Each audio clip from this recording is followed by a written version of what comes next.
नवीन recipes प्रथम तुमच्या मोबाईलवर येण्यासाठी अपर्णास किचनला सबस्क्राइब करा व बेल आयकॉन ही क्लिक करा। अपर्णास किचनमध्ये तुमचं सर्वांचं खूप स्वागत आहे। आज आपण करणार आहे शेवयाची खीर। त्यासाठी आपण काय काय साहित्य घेतले ते पाहूया।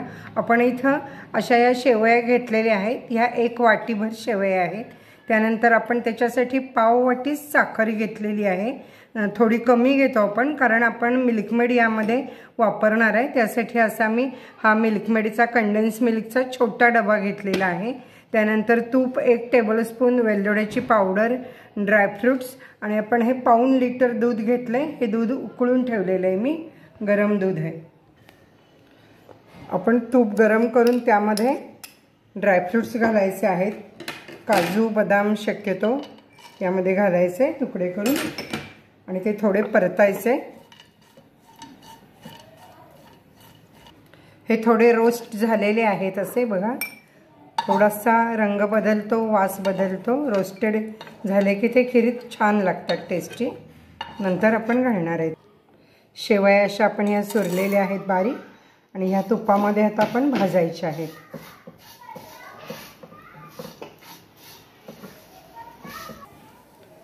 आपण मंद गॅसवरती या 3 ते 4 मिनिट शेवया अशा तुपामध्ये भाजून घेतोय। शेवयांचा रंग बदलायला पाहिजे, खमंग व्हायला पाहिजे शेवई।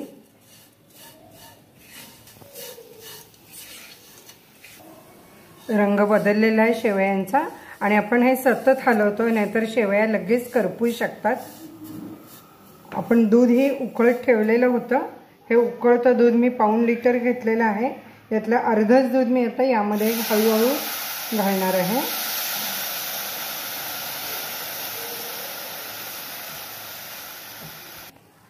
या दुधामध्ये शेवया ह्या चांगल्या शिजू द्यायच्या, नंतर बाकीचं दूध घालायचं आपण।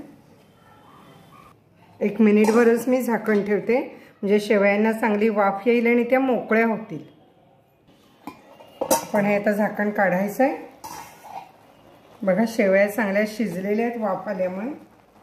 आणि त्यामध्ये आपण हे इतर राहिलेलं सर्व दूध घालून परत चांगलं उकळायचं आहे। यामध्ये वेलदोड्याची पावडर, केशर घालणार असाल तर तेही घाला। उकळलेलं आहे दूध चांगलं। पण यामध्ये थोडी साखर घालायची ही आणि आपण जे कंडेन्स मिल्क घेतलेलं आहे तेही आता यामध्ये घालायचं असं आणि पूर्ण उकळू द्यायचं।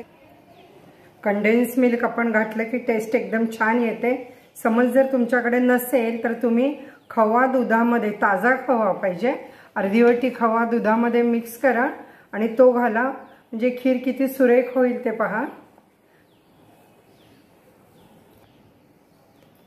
आता उकळल्यानंतर आपण हे ड्रायफ्रूट्स सगळे घालायचे आहेत, त्यामुळे ते रोस्टेड छान लागतात। अशी आपली ही शेवयाची खीर तयार झालेली आहे। आपण अशी ही बाउलमध्ये सर्व करायची। अतिशय टेस्टी झालेली आहे। तुम्ही कशी वाटते ते कमेंट्समध्ये मला सांगा। खीर आवडते का?